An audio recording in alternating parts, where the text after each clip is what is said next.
Très heureuse de présenter pour vous cette nouvelle édition du journal universitaire. Chers téléspectateurs, bienvenue à tous et à toutes. Ouvrons cette édition par la réception du président des conférences de chefs d'établissement du 26 provinces de la République démocratique du Congo et leur délégation organisée par Mohindo Nzangi Butondo, ministre de l'enseignement supérieur et universitaire. Cette réception a tourné autour d'un dîner de travail à Memling Hotel le mardi dernier. Reportage signé Valongoulou. Memling Hotel a servi de cadre pour ces dîners de travail que le ministre de l'enseignement supérieur et universitaire Mohindo Nzangi Butondo a accordé à tous les présidents des conférences des chefs d'établissement de 26 provinces de la RDC et leurs délégations qui sont à Kinshasa depuis le lundi dernier à l'occasion de l'ouverture solennelle de l'année académique 2023-2024 dont la cérémonie a lieu depuis le lundi dernier à la Haute École de Commerce de Kinshasa, ex-IEC KINF.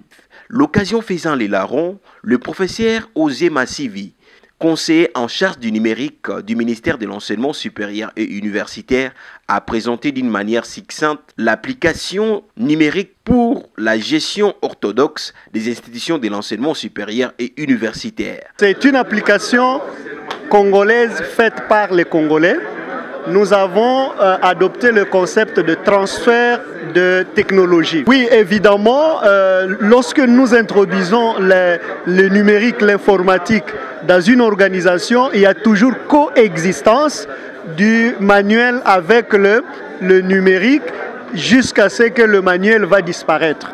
Donc, nous allons avoir une année de transition où nous allons introduire progressivement le numérique avec l'application jusqu'à ce que deuxième, troisième année, le manuel aura disparu et nous resterons avec la gestion numérique.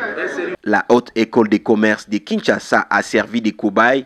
À cette occasion, le professeur Edson Niosaba, directeur général de cette institution, témoigne les biens fondés de cette application dénommée Optimal Academia. Merci beaucoup, monsieur le journaliste.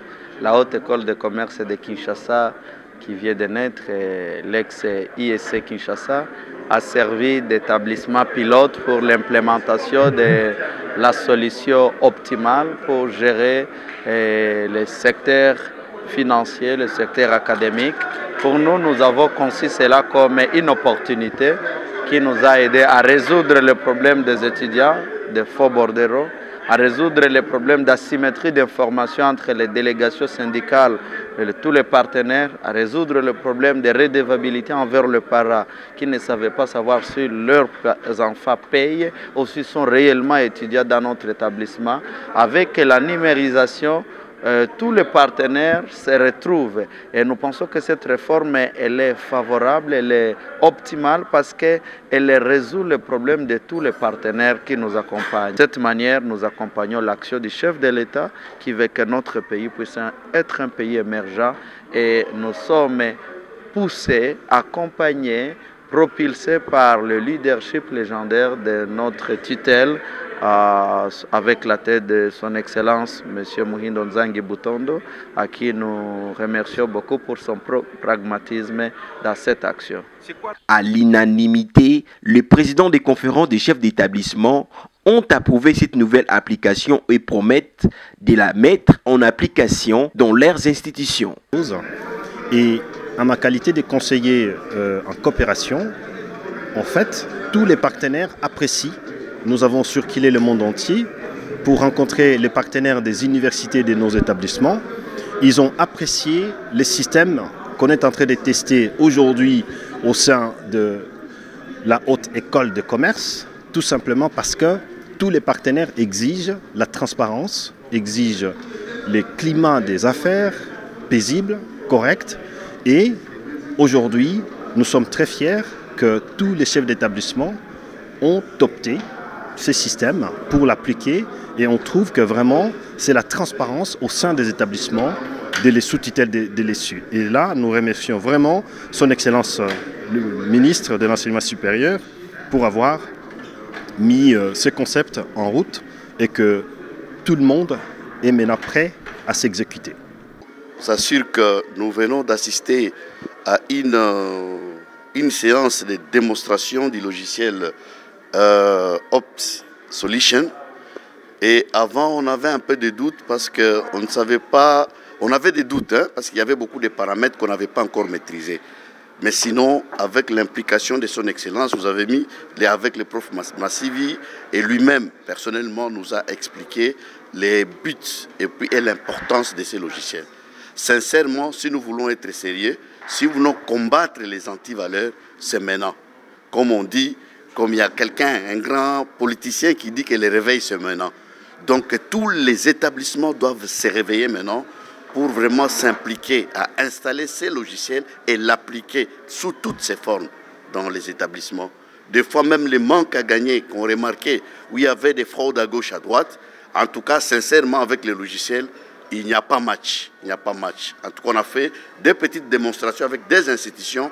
On a senti que ça ne sert à rien d'éviter ça. Donc on doit se lancer dedans et puis rester là. Coup de chapeau à notre Excellence Moïse Nzangi, coup de chapeau à notre Premier ministre qui avait avalisé ces projets et coup de chapeau à Fachi Béton. Merci. Il y a lieu de signaler que dès le début de la semaine prochaine, tous les chargés du numérique de 26 provinces, des institutions publics et privés seront à Kinshasa pour la formation autour de cette nouvelle technologie révolutionnaire du secteur de l'enseignement supérieur et universitaire en RDC. L'ex-Institut supérieur des commerces de Kinshasa a organisé la double cérémonie d'ouverture solennelle de l'année académique 2023-2024 et celle de mutation de l'Institut supérieur des commerces en Haute École des commerces de Kinshasa le lundi dernier au sein de cet établissement universitaire. Cette double cérémonie a eu lieu en présence du ministre de l'Enseignement supérieur et universitaire Moïse Nzangi et des différents directeurs généraux des institutions supérieures de la République démocratique du Congo. Révérend Tatou et Blaise Bouja pour le reportage.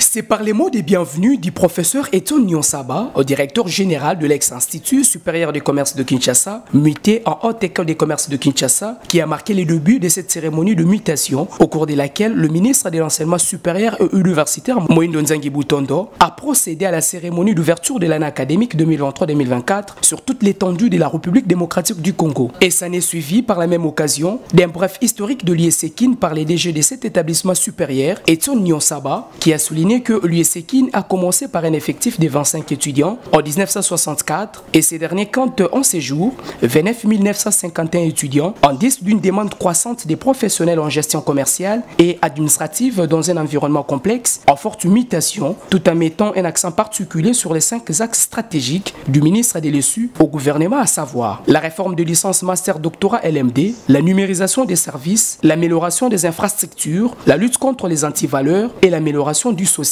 Puis l'allocution marquant la mutation de l'IESEKIN en une haute école des commerces de Kinshasa a été faite par le secrétaire général à l'ESU. Tous vos applaudissements, s'il vous plaît. C'est la haute école des commerces de Kinshasa.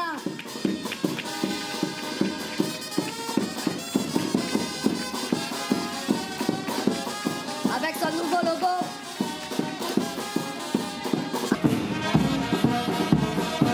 Représentant les chefs des conférences provinciales des établissements de Kinshasa, la révérende sœur Florence Mbia, DG de l'ISAMKIN, s'est apaisante sur l'importance de cet événement. De son côté, le DG de l'UESEKIN, transformé en Haute École des commerces de Kinshasa, est revenu sur l'essentiel de cet événement. Ce jour est donc doublement mémorable pour notre institution, car il marque non seulement un arrêt pour évaluer un parcours, mais surtout une occasion pour sceller la naissance tant attendue de la Haute École des commerces de Kinshasa, une projection dans le futur. Celle-ci ambitionne de devenir la première de l'Afrique centrale francophone sur la voie des standards internationaux, car cette zone ne dispose d'aucune haute école de commerce accréditée par les instances internationales, comme les renseignent les rapports d'accréditation de l'Association of Africa Business School. Sa mission est de former des cadres de haut niveau dans divers secteurs en fonction des besoins réels et d'organiser la recherche appliquée orientée vers des solutions optimales en service de la société. Tous ces changements s'effectuent dans un contexte national voulu par la vision du chef de l'État, son Excellence Antoine Félix Tshisekedi Tshilombo, grand chancelier des universités et instituts supérieurs de la RDC, qui fait de la formation son cheval de bataille pour faire de notre pays un Congo plus beau qu'avant. Pour lier l'utile à l'agréable, le ministre des Lessus, Moïndo Nzangi Butondo, est aussi revenu sur sa vision et a procédé à la déclaration ouverte de l'année académique 2023-2024 sur toute l'étendue de la RDC. Je crois que cette année académique, nous allons diplômer nos premiers licenciés dans le système LMD. Je voudrais que tous vous puissiez être prêts pour le faire. Je crois que vous allez organiser des beaux stages pour tous nos étudiants, pour que les travaux titorés soient des travaux des personnes que vous avez préparées pour la profession. Je suis convaincu que nous allons continuer sans désemparer notre dynamique pour la mise en œuvre des réformes en appliquant les textes qui ont été adoptés. Je voudrais vous dire que de notre côté, sur le plan législatif et réglementaire, nous sommes complets. Parce que le seul décret qui nous restait, celui de l'appellation des diplômes, est déjà à votre disposition. Et donc je crois que tous les textes sont là. J'ai donné des instructions à mon cabinet pour qu'on puisse faire un grand journal qui donne tous les textes que nous avons signés dans le cadre de la mise en œuvre de l'LMD. Et je voudrais vous instruire de pouvoir les appliquer à la lettre. Je déclare ouverte l'année académique 2023-2024 sur toute l'étendue du territoire de la République démocratique du Congo. Et si faite à Kinshasa le 13 novembre 2023. Parlons à présent de la double cérémonie de collation des grades et clôture de l'année académique 2022-2023 à l'Université panafricaine de gouvernance et innovation que dirige le professeur Moussao Kalombo le samedi dernier. C'était devant plusieurs invités venus pour la circonstance que 50 lauréats ont été conférés les grades académiques par le recteur de cet établissement. Témoin de l'événement, Martin Tshisambou et Giresland. Ça a été une journée toute particulière à l'Université panafricaine de gouvernance et innovation à l'occasion de la double cérémonie de collation des grades et clôture de l'année académique 2022-2023. Dans son mot de bienvenue et de la présentation de la politique générale de son établissement, le professeur Célestin Moussao Kalombo Mbouyou, recteur de l'Université panafricaine de gouvernance et innovation, a commencé par remercier les parents et les étudiants pour leur détermination qui a permis à ces derniers de terminer leur cursus académique. Nous sommes très sûrs des produits de l'Université panafricaine de gouvernance et innovation de par la qualité des enseignements. Les enseignements qui sont donnés ici à l'Université panafricaine de gouvernance et innovation sont des enseignements qui relèvent des standards internationaux, déjà conformément aux différents textes légaux. Ici, des différentes réflexions organisées par les CIF. L'UPJ s'inscrit dans cette logique. Et même avant qu'on arrive à la formalisation du système LMD, par exemple, nous étions déjà inscrits dans ce système conformément à la loi numéro 014. C'est dans ce contexte-là, plusieurs enseignants, plusieurs professeurs de différents domaines défilent ici pour pouvoir encadrer.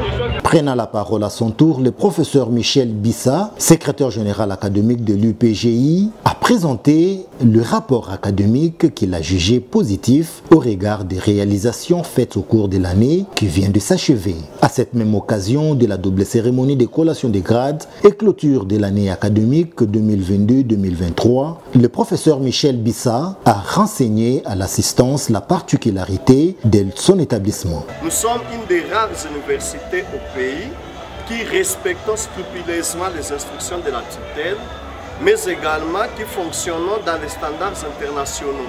Nos étudiants sont chaque année en stage, c'est-à-dire nous allions la théorie à la pratique, mais également dans le pays, nous sommes l'unique université qui insistons sur la place des innovations, mais également du panafricanisme.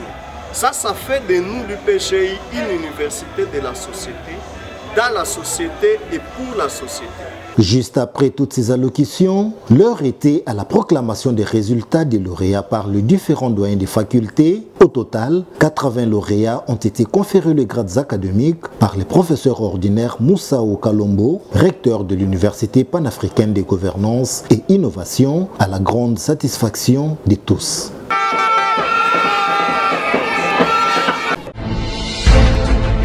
Parlons de la rentrée académique 2023-2024 à l'Université chrétienne catholique d'Ouakam, où les patrons de cette institution universitaire a échangé avec le nouveau en leur prodiguant les conseils sur la bonne marche d'un étudiant. Christian Chipamba pour le détail. La rentrée académique 2023-2024 a bel et bien eu lieu à l'Université chrétienne catholique d'Ouakam ce lundi 13 novembre, suivant l'ordonnance du ministre de l'Enseignement supérieur et universitaire. Les PCA Alexis Kaloua, les patrons de cet alma mater, a échangé avec le nouveau venu sur 3 points, entre autres la science, les savoir-faire et la recherche. Aussi, il a invité d'autres candidats qui restent encore à la maison de venir s'inscrire car les cours ont déjà débuté. Satisfait d'avoir pris leur inscription à l'Université chrétienne d'Ouakam, leader de la réussite, quelques nouveaux étudiants se sont exprimés en ces termes. Je choisis ici d'Ouakam, premièrement d'abord c'est le meilleur parmi les universités qui enseignent en fait. Cette activité s'est déroulée dans une ambiance de convivialité. C'est la fin de cette édition, chers téléspectateurs. Merci de prêter attention à notre présentation. Derrière la caméra, Cosma et Tonto Biongo, réalisé par Emmanuel Lema, toujours sous la coordination d'André Mouchongo. Quant à moi, je vous dis au revoir et bonne suite des programmes chez vous.